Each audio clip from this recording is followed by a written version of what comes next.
Bharatiya Janata party के अध्यक्ष श्रीमान लक्ष्मीकांत जी,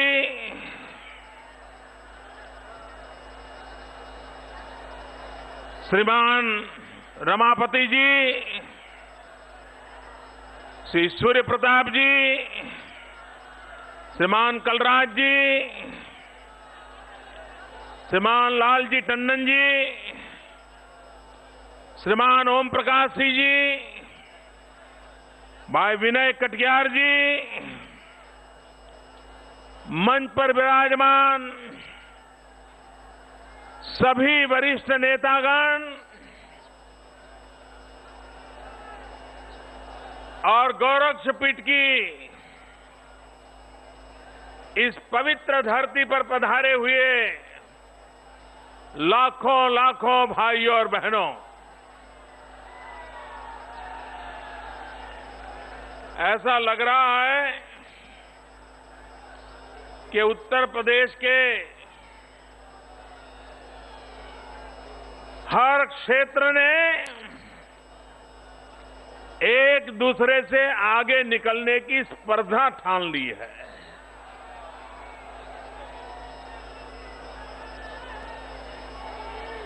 उत्तर प्रदेश की जितनी रैलियां की, हर रैली अगले वाली रैली का रिकॉर्ड तोड़ देती है।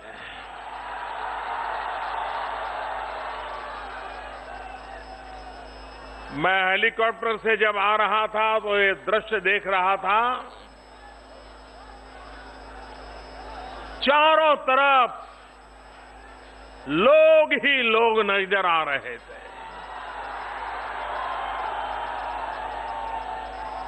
मानो जैसे जन समंदर हो।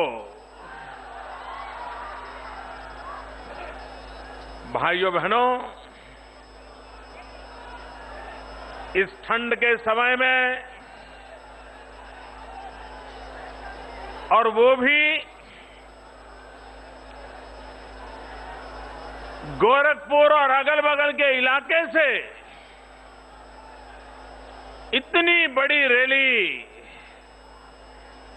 भाइयों बहनों, ये बदलती हुई हवा का रुख दिखाती है।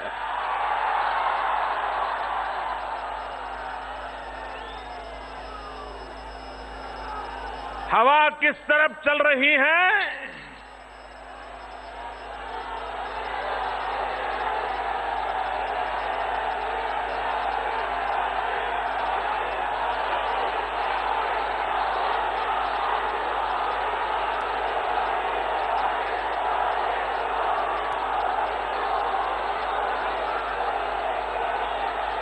आज आपकी आवाज बनारस की गलियों में भी गूंज रही है।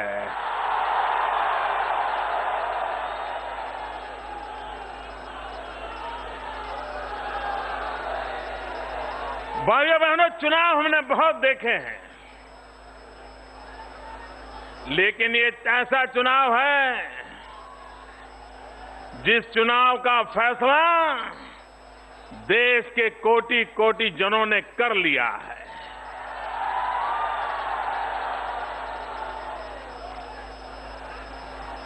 कांग्रेस और उसके साथी दलों की विदाई ये देश ने तय कर ली है मित्रों,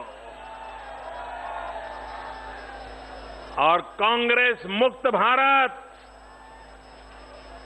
ये इस बार साकार होकर रहेगा, ये नजारा साफ कह रहा है।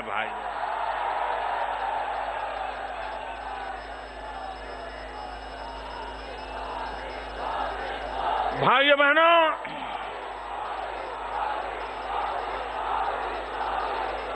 मुझे उत्तर प्रदेश के नौजवानों का विशेष अभिनंदन करना है।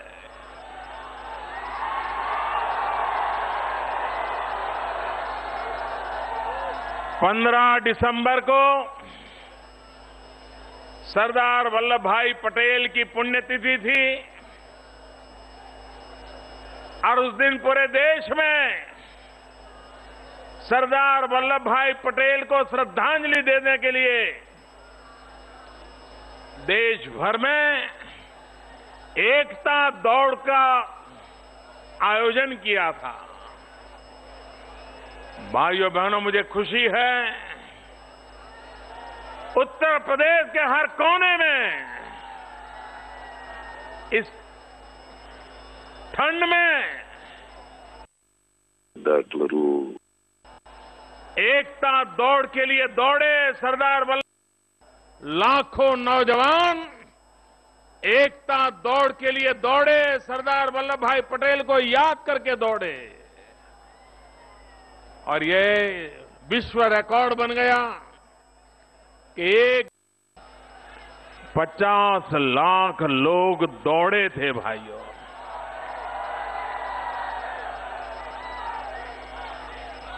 हमारे ओम प्रकाश जी मुझे बता रहे थे कि अभी जो लोहा संग्रह का कार्यक्रम चल रहा है, दुनिया में सबसे ऊंची प्रतिमा भारत के लौह पुरुष सरदार वल्लभ भाई पटेल की बनने वाली है। अमेरिका में स्टैच्यू ऑफ यूनिटी है, स्टैच्यू ऑफ लिबर्टी है। अमेरिका में जो स्टैच्यू ऑफ लिबर्टी है, उससे ये स्टैच्यू ऑफ यूनिटी उससे 2 गुना बड़ी होने वाली है, डबल। और भारत के हर गांव से किसानों ने खेत में जो औजार काम में लाया है, उस औजार के लोहे का टुकड़ा देश के हर गांव से इकट्ठा करके उससे सरदार साहब की प्रतिमा बनने वाली है। एकता का एक अभिनव प्रयास, और उस प्रयास में उत्तर प्रदेश ने जो साथ और सहयोग दिया है, जो उत्साह और उमंग दिखाया है, इसके लिए मैं उत्तर प्रदेश के हर गांव का, हर किसान का, हर नौजवान का हृदय से अभिनंदन करता हूं। भाइयों बहनों, ये जो लोग आगे आने की कोशिश कर रहे हैं, भैया जगह ही नहीं है, क्या करोगे?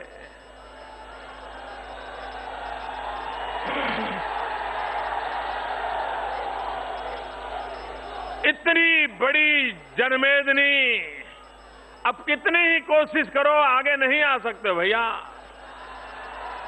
मैं जहां नजर दौड़ाता हूं भैया, लोग ही लोग हैं। चारों तरफ ऐसा दृश्य,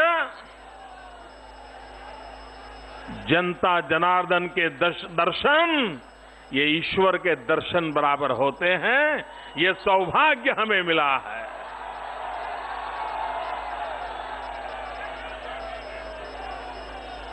भाइयों बहनों,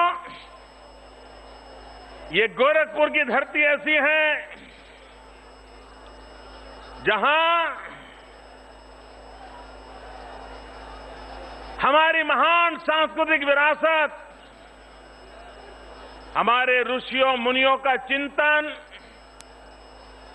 हमारे ज्ञानियों की सांस्कृतिक रचनाएं, इन सबको अक्षरदेह देने का काम गीता प्रेस गोरखपुर के द्वारा एक बहुत बड़ी सेवा हुई है।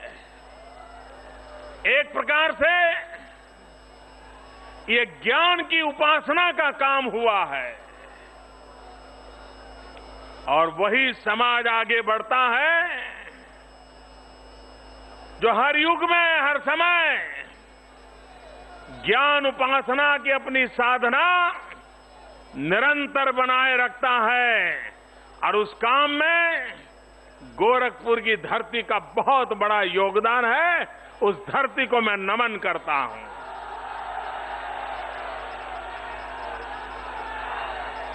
भाइयों बहनों,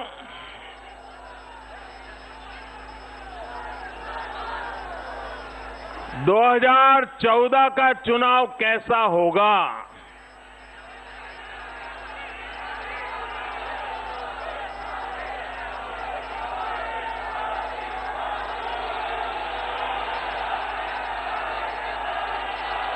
उसका एक ट्रेलर अभी अभी हुआ है। हमारे देश के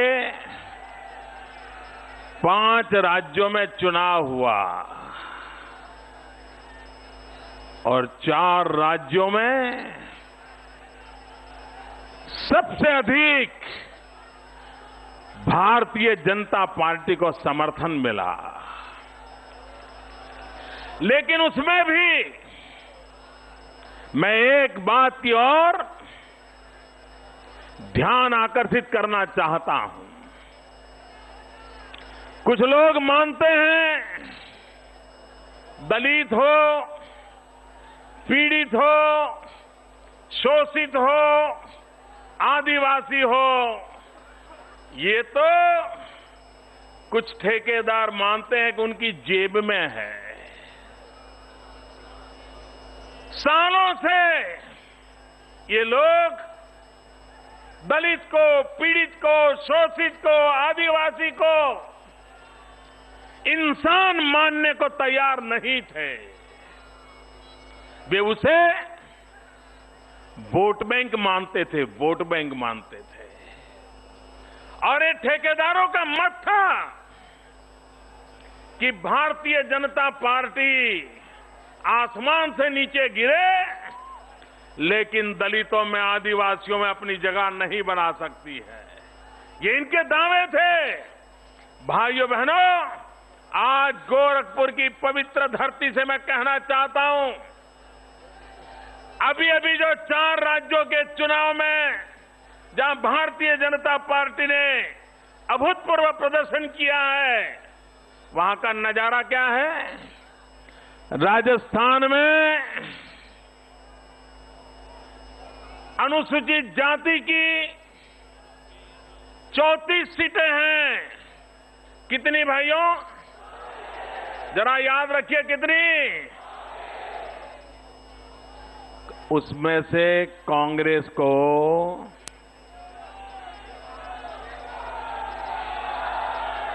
1 भी सीट नहीं मिली है, 1 भी।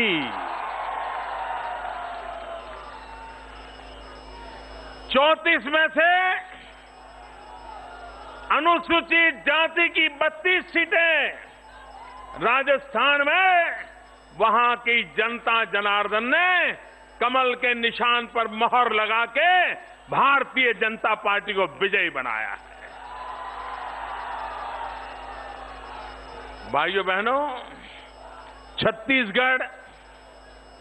छत्तीसगढ़ में अनुसूचित जाति की 10 सीटें हैं। कितनी? जरा जोर से बोलिए कितनी? और कांग्रेस को कितनी मिली?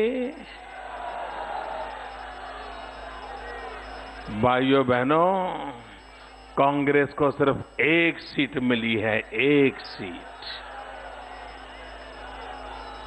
भाइयों बहनों, मध्य प्रदेश में 35 सीटें हैं अनुसूचित जाति की। कितनी है भैया? जरा जोर से बोलिए कितनी? 35 में से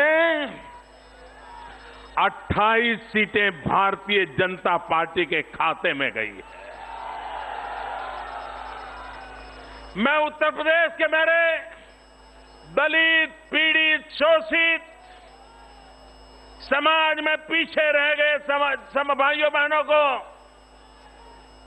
आज विश्वास दिलाना चाहता हूं कि जहां जहां भारतीय जनता पार्टी को सेवा करने का अवसर मिला है, हमारी प्राथमिकता रही है गरीबों का कल्याण हो, लोग गरीबी के खिलाफ लड़ाई लड़ने के लिए ताकतवर बने, समाज के पीड़ित, शोषित लोग गरीबी से मुक्ति का एहसास करें। और उसी का परिणाम है कि आज दलित, पीड़ित, शोषित आदिवासी समाज का भारतीय जनता पार्टी के प्रति एक विश्वास पैदा हुआ है। भाइयों बहनों, कांग्रेस पार्टी गरीबों की बातें हर बार करती आई है। चुनाव आते ही कांग्रेस को गरीब याद आते हैं। वो गरीबी की माला झपना शुरू कर देते हैं। मैं कभी कभी सोचता था कि देश की आजादी के 60 साल से भी अधिक समय हो गया, लगातार कांग्रेस को सरकार बनाने का अवसर मिला। वे गरीबों की गरीबी की बातें करते रहे, लेकिन गरीबों की जिंदगी में बदलाव क्यों नहीं आया?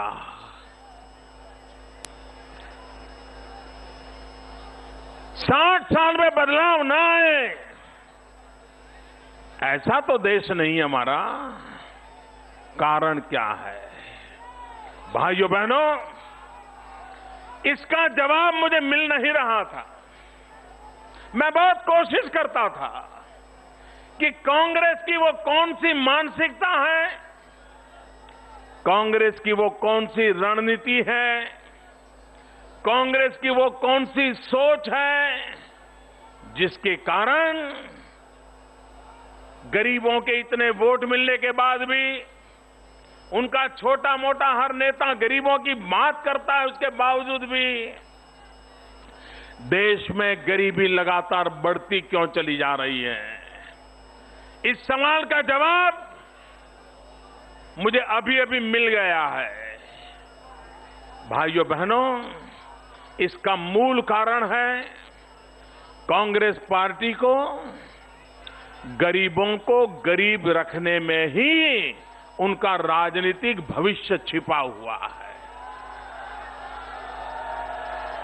वे किसी भी हालत में गरीब को गरीबी से लड़ने की ताकत देना नहीं चाहते।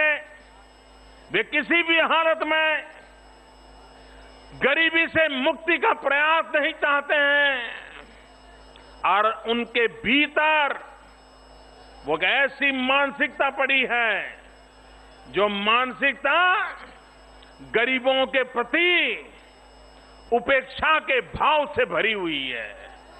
अगर उनकी ये सोच न होती,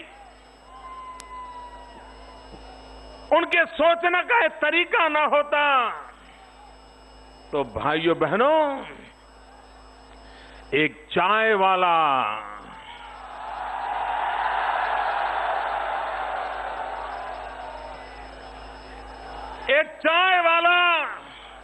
एक गरीब मां का बेटा सर ऊंचा करे और कांग्रेस का एक भी नेता उसको सहने को तैयार नहीं है, ये उनकी मानसिकता का दर्शन कराता है।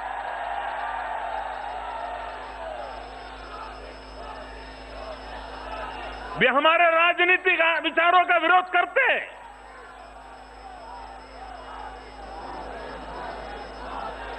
हमारे काम का विरोध करते, लेकिन कांग्रेस के नेता हमारी गरीबी का मखौल उड़ा रहे हैं। ये इस बात का सबूत है कि कांग्रेस पार्टी का गरीबों के तरफ देखने का नजरिया क्या है। मेरे भाइयों बहनों, मुझे एक जवाब देंगे आप जवाब देंगे? जवाब देंगे? क्या गरीबों का अपमान सहेंगे? क्या गरीबों का अपमान करने का प्रयास सहेंगे? गरीब विरोधी कांग्रेस की मानसिकता सहेंगे? गरीबों को वोट बैंक बनाने वाली कांग्रेस को सहेंगे? भाइयों बहनों, गरीबी के खिलाफ, और ये सिर्फ चाय वाले का विषय नहीं है। वो क्या कहते हैं? कहते हैं 12 रुपए में खाना मिल जाता है। दूसरा नेता कहता 5 रुपए में खाना मिल जाता है। भैया 12 रुपए में खाना मिल सकता है क्या? जरा बोलो तो उनको समझ आए जरा। मिल सकता है क्या? 5 रुपए में खाना मिल सकता है क्या? ये गरीब का मजाक नहीं है तो क्या है? भाइयों बहनों, गरीबी क्या होती है, गरीब कैसे जिंदगी गुजारा करता है, ठंड ज्यादा पड़ जाए तो भी गरीब मरता है,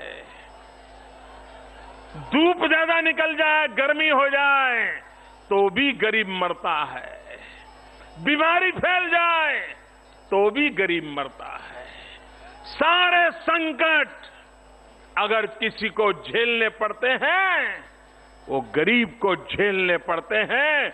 लेकिन दिल्ली में बैठी हुई सरकार या लखनऊ में बैठी हुई सरकार, उनको गरीबी के खिलाफ लड़ने की उनकी तैयारी नहीं है, इच्छा नहीं है। भाइयों बहनों, मैं आपसे पूछना चाहता हूं, क्या समय की मांग नहीं है कि हम गरीबी के खिलाफ लड़ाई लड़ें? क्या समय की मांग नहीं है कि हम गरीबी के खिलाफ लड़ाई लड़ें? भाइयों बहनों, क्या कारण है कि गंगा यमुना के प्रदेश हो, मां गंगा इस धरती को पुलकित करती हो, लेकिन आज भी मेरे किसान की जिंदगी में सुख चैन के दिन नहीं आए हो? उसके कारण कौन जिम्मेवार है? भाइयों बहनों, खास करके ये पूर्वी उत्तर प्रदेश का कोई गांव ऐसा नहीं होगा जहां के लोग मेरे गुजरात में न रहते हो। मेरे गुजरात में रोजी रोटी न कमाते हो।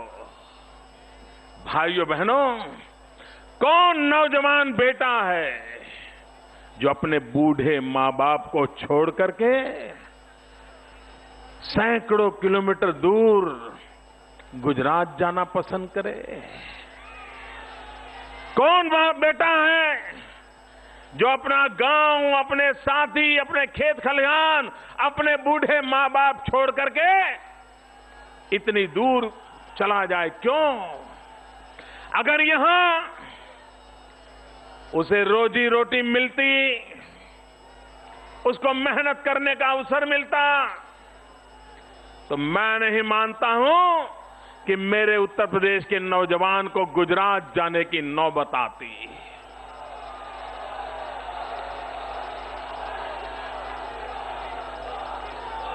भाइयों बहनों, उत्तर प्रदेश पर परमात्मा ने इतना सारा दिया है, इतनी प्राकृतिक कृपा है। अगर सही अर्थ में दिशा पकड़ करके अगर यहां 10 साल मेहनत की जाए, 10 साल, ये उत्तर प्रदेश गुजरात से भी आगे निकल सकता है।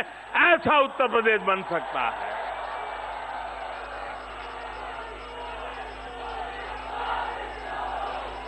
भाइयों बहनों, आज बनारस में नेताजी ने हमें ललकारा है।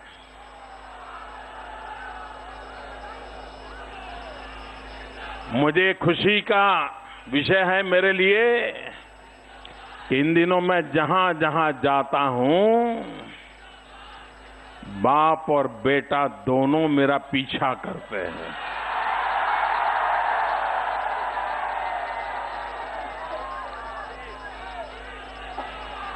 और आज उन्होंने कहा कि मोदी जी की हैसियत नहीं है कि यूपी को गुजरात बना सके। नेताजी, गुजरात बनाने का मायना मालूम है आपको? गुजरात बनाने का मतलब क्या होता है पता है नेताजी? गुजरात बनाने का मतलब होता है 24 घंटे बिजली, 365 दिन बिजली, हर गांव गली में बिजली। नेताजी, आपकी बात सही है, आपकी हैसियत नहीं है, आप गुजरात नहीं बना सकते, इसके लिए तो 56 इंच का सीना लगता है।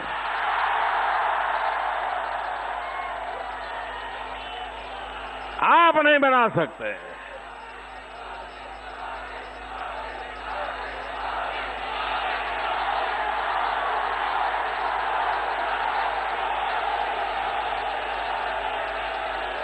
नेताजी, गुजरात बनाने का मतलब होता है लगातार 10 साल तक 10% से भी ज्यादा कृषि दर बनाना, इसका मतलब गुजरात होता है 3-4% में लुढ़क जाना। ये नेताजी आपकी हैसियत का नमूना है।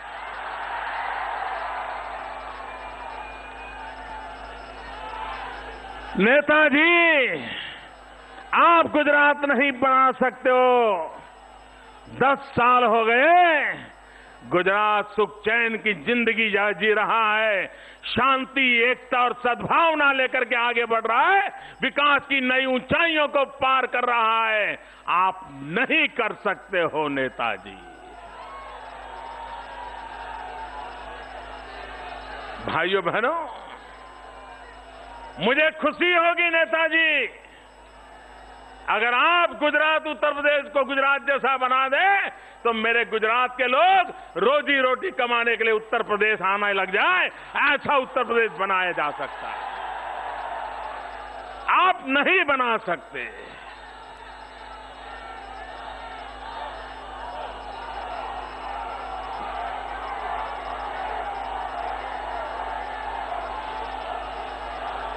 आपकी सरकार को इतना समर्थन मिला है, क्या किया अपने लोगों के लिए? न लोगों को सुरक्षा दे पा रहे हो, न नौजवानों को रोजगार दे पा रहे हो, न बहन बेटियों को सम्मान दे पा रहे हो। और इतना बड़ा उत्तर प्रदेश आपने अपनी राजनीति के लिए बर्बाद करके रखा हुआ है। हमने शपथ लिया है, इसको आबाद बनाने का शपथ लिया है। और भाइयों बहनों, अगर हिंदुस्तान से गरीबी मिटानी है, अकेला उत्तर प्रदेश पूरे हिंदुस्तान की गरीबी मिटा सकता है। अगर देश में रोजगार देना है, अकेला उत्तर प्रदेश रोजगार दे सकता है। पूरे हिंदुस्तान की शक्ल सूरत अकेला उत्तर प्रदेश बदल सकता है। ये ताकत उत्तर प्रदेश की धरती में है।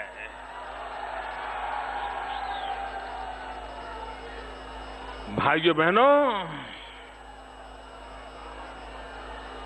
आपको, कांग्रेस के नेता को, सपा बसपा को, और आपको तो मालूम है ना, सबका मालिक एक। पता है सबका मालिक एक। सपा यानी स यानी सपा, ब यानी बसपा, का यानी कांग्रेस, और 3 का मालिक सबको पता है कौन है मालिक। ये सबका मालिक एक। इन्होंने विकास, इनका विषय नहीं है, वोट बैंक की राजनीति में डूबे हुए लोग हैं। आप मुझे कहिए भैया, यहां का गन्ना की खेती करने वाला किसान असहाय जिंदगी जीने के लिए मजबूर क्यों हुआ है? यहां पानी हो, नदियां हो, लेकिन दूध बाहर से लाना पड़े, ऐसा उत्तर प्रदेश किसने बनाया? भाइयों बहनों, क्या हमारे उत्तर प्रदेश में किसान हैं, पशु हैं, दूध देते हैं, चारा है, पानी है, तो फिर दूध बाहर से क्यों लाना पड़ रहा है? क्या हमारे उत्तर प्रदेश में अमूल जैसी डेयरी नहीं बन सकती है? बन सकती है, नहीं बन सकती भैया? क्या यहां के किसानों का आय बढ़ सकती है कि नहीं बढ़ सकती है? लेकिन करना ही नहीं है। मैं वादा करता हूं दोस्तों, मैं वादा करता हूं, अकेली श्वेत क्रांति से, पशुपालन और दूध के माध्यम से उत्तर प्रदेश के गांव को, नौजवान को रोजगार मिल सकता है। उत्तर प्रदेश के गांव के किसान को ताकत मिल सकती है। उत्तर प्रदेश के गांव के किसान की आय बढ़ सकती है और श्वेत क्रांति के कारण देश के सामान्य जनों की आवश्यकता की पूर्ति हो सकती है। सपने देखने चाहिए। भाइयों बहनों, ये कांग्रेस पार्टी इस बात को नहीं कर सकती है और इसलिए भाइयों बहनों, हमारे देश में कृषि को प्राथमिक देने की आवश्यकता है। हमारी कृषि को आधुनिक बनाने की आवश्यकता है। हमारे कृषि क्षेत्र को बल देने की आवश्यकता है। आज पूरे देश में फर्टिलाइजर पाने के लिए किसान को कतार में खड़ा रहना पड़ रहा है। फर्टिलाइजर ब्लैक मार्केट में लेना पड़ रहा है। और ये कमाल की सरकार देखो, गोरखपुर के फर्टिलाइजर कारखाने को ताला लगा करके बैठी है। एक तरफ फर्टिलाइजर की जरूरत है, दूसरी तरफ नौजवानों को रोजगार की जरूरत है। और ये कमाल शासक देखो, फर्टिलाइजर के कारखाने पर ताला लगा के बैठे हैं। भाइयों बहनों, छोटी छोटी बातें होती हैं, लेकिन ये वोट बैंक की राजनीति के आदी लोग अपनी वोट बैंक को संभालो, सत्ता संभल जाएगी। अब वो जमाना चला गया। देश को विकास चाहिए, नौजवान को रोजगार चाहिए, नई पीढ़ी को अपना भविष्य की सुरक्षा चाहिए। ये माहौल बन चुका है और उसका नेतृत्व ये सबका मालिक एक कोई नहीं कर सकता। मित्रों, अकेली भारतीय जनता पार्टी है जो विकास के रास्ते पर चल रही है और वही इस बात को कर सकती है। भाइयों बहनों, अगर हमें कृषि क्षेत्र में विकास करना है, मैं यहां के किसानों को आग्रह करता हूं कि आपका एक समूह गुजरात जाएं, गन्ने की खेती करने वाले किसान और वहां चीनी बनाने वाले कारखाने, इनके बीच कितना बढ़िया तालमेल है। समय पर चीनी मिलें चालू हो जाती है, समय पर गन्ना खरीद लिया जाता है, खरीदने के साथ भुगतान की जाती है और चीनी बाजार में आती है। भाइयों बहनों, विषय व्यवस्था का होता है, लेकिन जिस राज्य के अंदर स्कूल कॉलेज की एग्जाम पर इस समय पर नहीं ले पाते, वो चीनी के कारखाने समय पर कैसे चला सकते? हमारे देश में बहुत सारे इलाके ऐसे हैं कि जहां पर स्कूल कॉलेज की एग्जाम पर भी समय पर नहीं होती है और उसके कारण करोड़ों करोड़ों नौजवानों के अमूल्य एक एक साल पीछे रह जाते हैं। कितना बड़ा मानव संसाधन का विनाश हम करते हैं। क्या हमारी यूनिवर्सिटियां, हमारी कॉलेज समय पर टाइम टेबल के तहत स्कूल कॉलेज चला करके बच्चों को एग्जाम दे करके हिंदुस्तान के और इलाके की बराबरी के लिए ना ही ला सकते? इनको करना नहीं है भाइयों। और इसलिए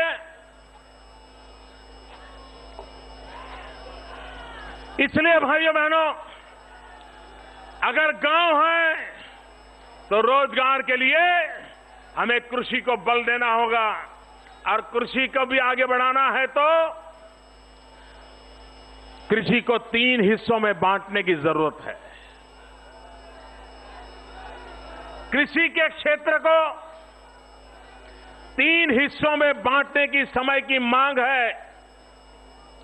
1/3 हम जो परंपरागत कृषि करते हैं इसको करें, 1/3 हम पशुपालन करें, और 1/3 हमारा खेत का जो छोर होता है, आखिरी बॉर्डर, उस बॉर्डर पे वृक्षों की खेती करें, पेड़ लगाएं। आज देश को टिम्बर इंपोर्ट करना पड़ता है। अगर हमारा किसान अपने खेत की बॉर्डर पे इस प्रकार से पेड़ लगा देता है, घर में बेटी का जन्म हो, उसके साथ ही अगर 5 पेड़ लगा दें, शादी करने की उम्र हो जाएगी। उस 5 पेड़ को काट करके बेटी शादी कराने का खर्चा निकल सकता है। हमारे किसान को कर्ज नहीं लेना पड़ सकता है। लेकिन इसके लिए सही सोच चाहिए, सही दिशा चाहिए, सही नेतृत्व चाहिए, तब जाकर के समाज को विकास की ओर ले जा सकते हैं। भाइयों बहनों, ये तो पूरा समय इसी बात में लड़ाते रहते हैं, गन्ने का दाम कितना मिले कितना न मिले, चीनी बिल चालू हो या न हो, इसी में समय बर्बादी हो रही है। और इसलिए भाइयों बहनों, सुशासन के बिना हम इस स्थितियों को बदल नहीं सकते। भाइयों बहनों, मैं अनुभव के आधार पर कहता हूं, ये देश गरीब नहीं है। अमीर देश के लोगों को गरीब बनाया गया है, राजनीतिक हेतु पार करने के लिए बनाया गया है। देश अमीर है, लोग भी अमीर बन सकते हैं, और हमें ये गरीबी से मुक्ति का अभियान चलाने के लिए 2014 का चुनाव लड़ना है।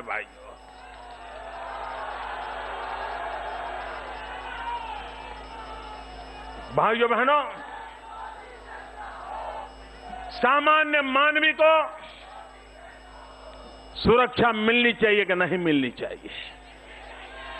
क्या कारण है गांव के लोगों को बंदूक के लाइसेंस लेकर के बेचारों को कतार में खड़ा रहना पड़े? कहीं पर भी बाहर जाए तो बंदूकधारियों को साथ रखना पड़े, इसका क्या कारण है? भाइयों बहनों, गुजरात का मैं अनुभव बताता हूं। उत्तर प्रदेश से गुजरात में रोजी रोटी कमाने आए हुए नौजवान जब घर से निकलते हैं तो मां को बड़ी चिंता रहती है, और आजकल मोबाइल फोन होने के कारण बेटा ट्रेन में बैठने के बाद मां हर घंटे उसको फोन करती है कि बेटा कहां पहुंचे, कोई तकलीफ तो नहीं है न, ट्रेन में संभाल के देखना, सामान संभालना, देखिए बाहर की चीज कोई खाना मत, मैंने घर से जो दिया है वही खाना। मां हर घंटे मोबाइल फोन पर बेटे को बताती रहती है। बेटा कहता है मां तुम सो जाओ, अब तो गाड़ी चलती है, मैं गुजरात जा रहा हूं, मां तुम सो जाओ, चिंता मत करो। लेकिन मां सोती नहीं है। मां लगातार हर घंटे बेटे का हाल पूछती रहती है, ट्रेन के डिब्बे में क्या है बेटा। फिर मां पूछती है बेटा गुजरात आया कि नहीं आया, कितना दूर है, तुम गुजरात पहुंचे कि नहीं पहुंचे।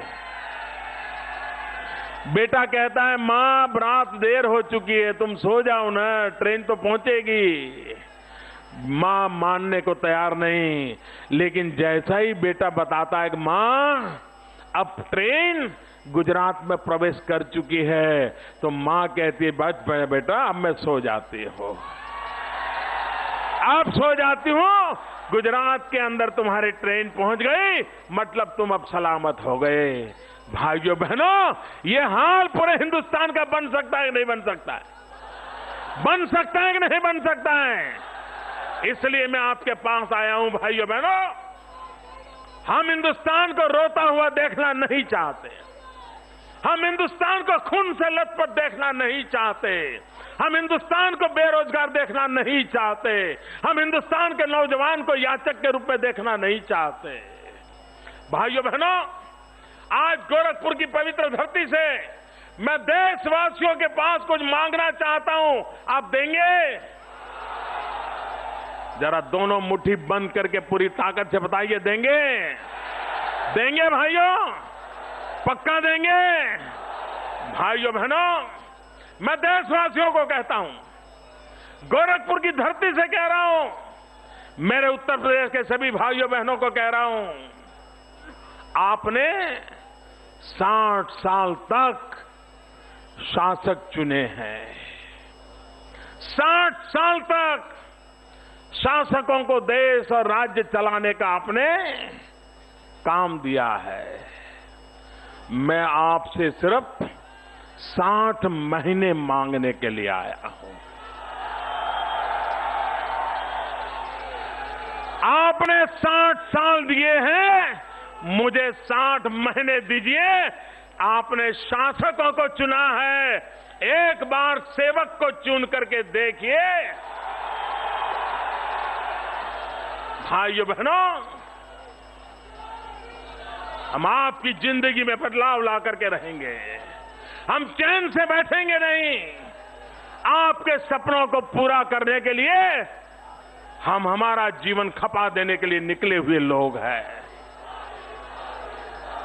भाइयों बहनों, आपके चेहरे पर मुस्कान हो, आप सपने देख पाए, आप अपने अरमानों को पूरा कर पाए, ऐसा हिंदुस्तान आपको देने का मैं आज वादा करने आया हूं। भाइयों बहनों, आज नेताजी सुभाष चंद्र बोस का जन्मदिन है। नेताजी सुभाष बोस ने कहा था, भाइयों बहनों, उन्होंने कहा था चलो दिल्ली। नेताजी सुभाष बाबू ने कहा था चलो दिल्ली। भाइयों बहनों, नेताजी सुभाष बाबू ने कहा था तुम मुझे खून दो, मैं तुम्हें आजादी दूंगा।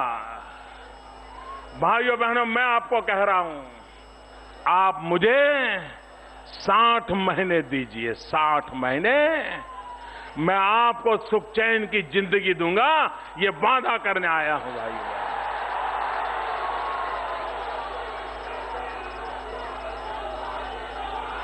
भाइयों बहनों, हम विकास का मंत्र लेकर के चले हैं। 60 साल तक वोट बैंक की राजनीति को बहुत कुछ मिला है। 60 महीने के लिए विकास की राजनीति पर आशीर्वाद दे दीजिए। आप देखिए, नौजवान के सपने पूरे होंगे। यहां बैठा हुआ कोई नौजवान के सपने पूरे होंगे। यहां बैठा हुआ कोई मां बाप चाहता है क्या कि जिस मुसीबतों में उसने जिंदगी गुजारी, उसके संतान भी उसी मुसीबतें से गुजारे? कोई मां बाप चाहता है? आपके मां बाप को जैसे जिंदगी गुजारनी पड़ी, क्या नौजवान आप ऐसी जिंदगी गुजारना चाहते हो? आपको भी प्रगति चाहिए कि नहीं चाहिए? आपको भी विकास चाहिए कि नहीं चाहिए? आपको भी गांव में बिजली चाहिए कि नहीं चाहिए? आपको भी बच्चों के लिए शिक्षा चाहिए कि नहीं चाहिए? आपको गांव में रोड रास्ता चाहिए कि नहीं चाहिए? आपके खेत को पानी चाहिए कि नहीं चाहिए? यही तो काम सरकार का होता है।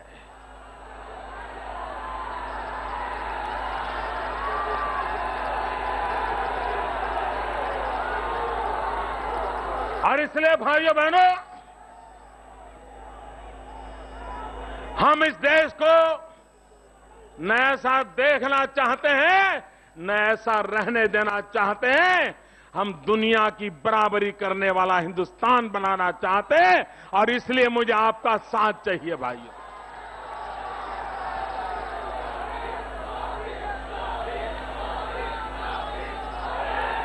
भाइयों बहनों,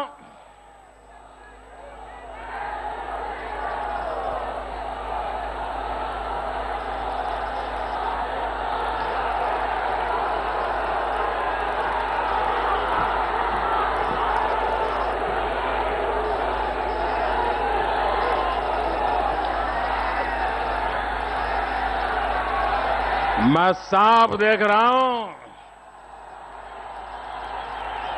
ये पूर्वांचल से उठी हुई आवाज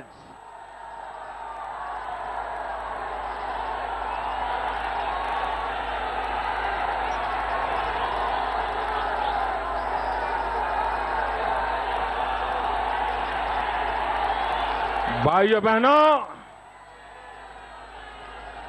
2014 में जब चुनाव आएगा तब तो आप जीत देंगे ही देंगे, लेकिन आज मैं नतमस्तक होकर के कह रहा हूं, आपने मुझे जीत लिया है। आपने मुझे अपना बना लिया है। भाइयों बहनों, इस प्यार को मैं ब्याज समेत विकास करके लौटाऊंगा, ये वादा करता हूं दोस्त।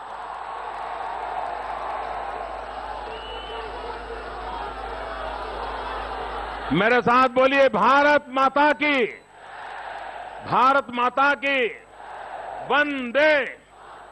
पूरी ताकत से बोलिए दोस्तों, वंदे वंदे वंदे वंदे वंदे वंदे वंदे वंदे वंदे वंदे वंदे।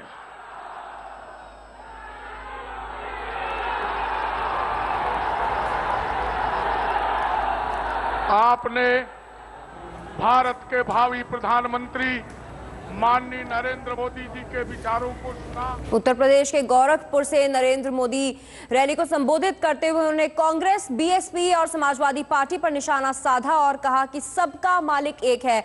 उन्होंने